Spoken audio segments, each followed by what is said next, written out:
and I hear, baby, I miss you, and I can't wait to see you again, and we had so much fun in New York. I'm like, what the f?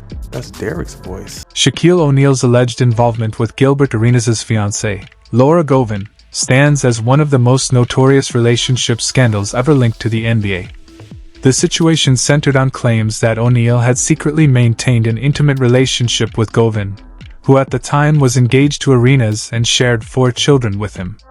Their relationship dated back to 2002, and they became engaged in 2008. Meanwhile, Shaquille O'Neal was still married to Shawnee Henderson, a marriage that lasted from 2002 until 2011, during which O'Neal had already publicly acknowledged multiple extramarital affairs.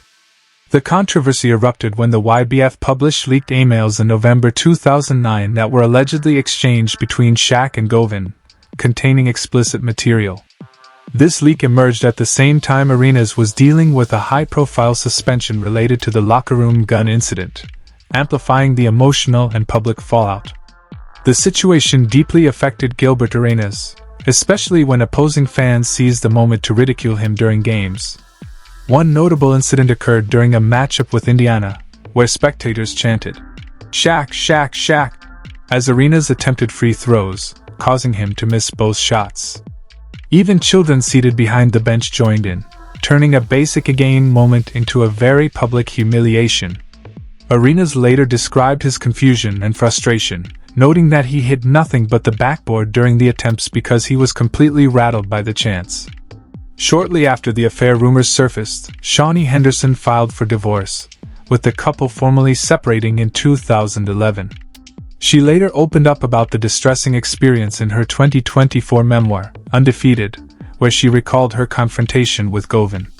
Laura Govan firmly rejected the accusations at the time, famously saying in 2011, "Hell no, have you seen his feet? How are you going to sleep with somebody who has feet like that?"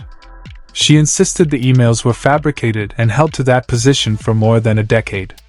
The scandal became a signature storyline on Basketball Wives, fueling public fascination as Henderson and Govan clashed repeatedly on screen.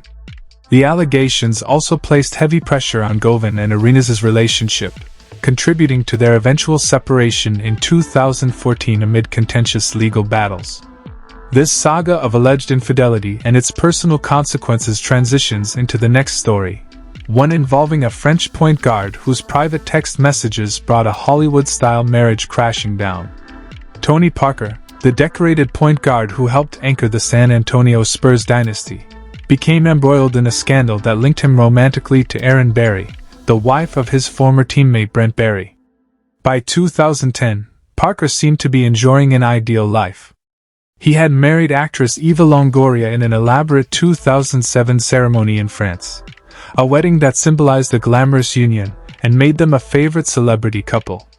Brent Barry, who played for the Spurs between 2004 and 2008, was also married to Erin Barry, and the two families had grown close over the years. Erin and Eva had formed a strong friendship during their time as Spurs wives, and they continued to stay connected even after Brent left the team. The scandal gained traction in November 2010 when Eva Longoria filed for divorce after discovering a large number of text messages on Parker's phone. These revelations followed Brent Barry's own divorce filing on October 29, 2010, which led to widespread speculation that the flirtatious messages were exchanged between Parker and Erin Barry. Several media outlets described it as a texting scandal, noting that although the messages were reportedly inappropriate, sources claimed there was no physical relationship. Erin Barry publicly refuted the rumors, posting on her website that she neither pursued nor had an affair with Parker, arguing that the situation had been blown out of proportion due to unfortunate timing. Both marriages formally ended in January 2011, bringing two long-standing relationships to a close.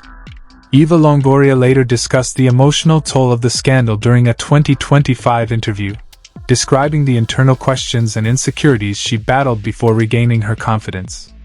She explained that it wasn't about who Parker allegedly chose but the feeling of betrayal from someone she considered a close friend. The entire situation underscored how easily digital communication can expose inappropriate boundaries and highlighted the interconnected social circles within the NBA.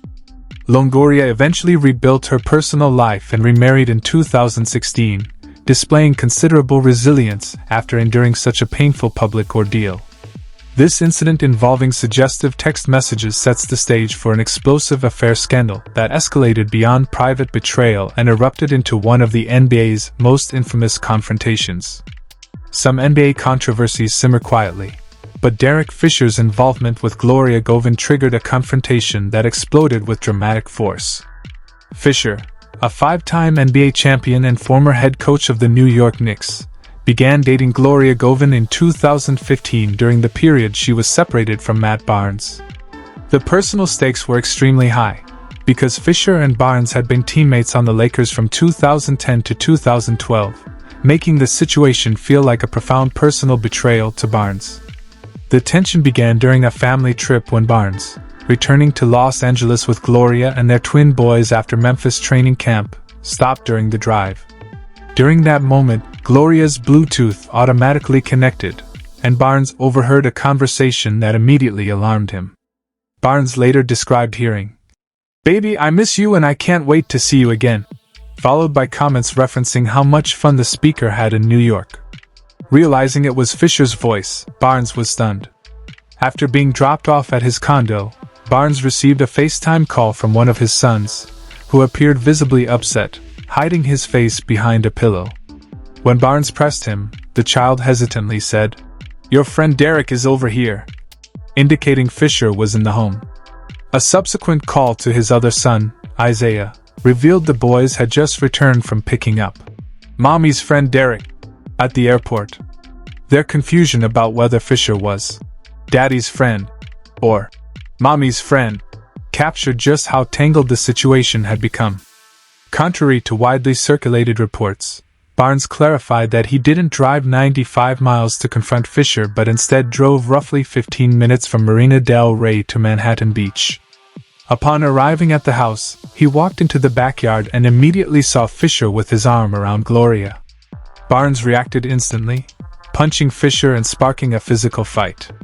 Witnesses said Fisher fell or was knocked into a sliding glass door during the altercation, which took place around 11:45 p.m. during a backyard gathering with about 10 people present. Police arrived on the scene, but Fisher had left before they got there, and no charges were filed against anyone involved.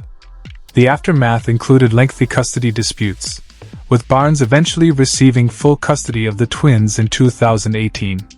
Despite the bitter history, the story eventually found a surprisingly peaceful resolution. By 2021, Barnes and Fisher had reconciled to the point of communication and mutual respect, with Fisher even coaching Barnes's sons at their high school.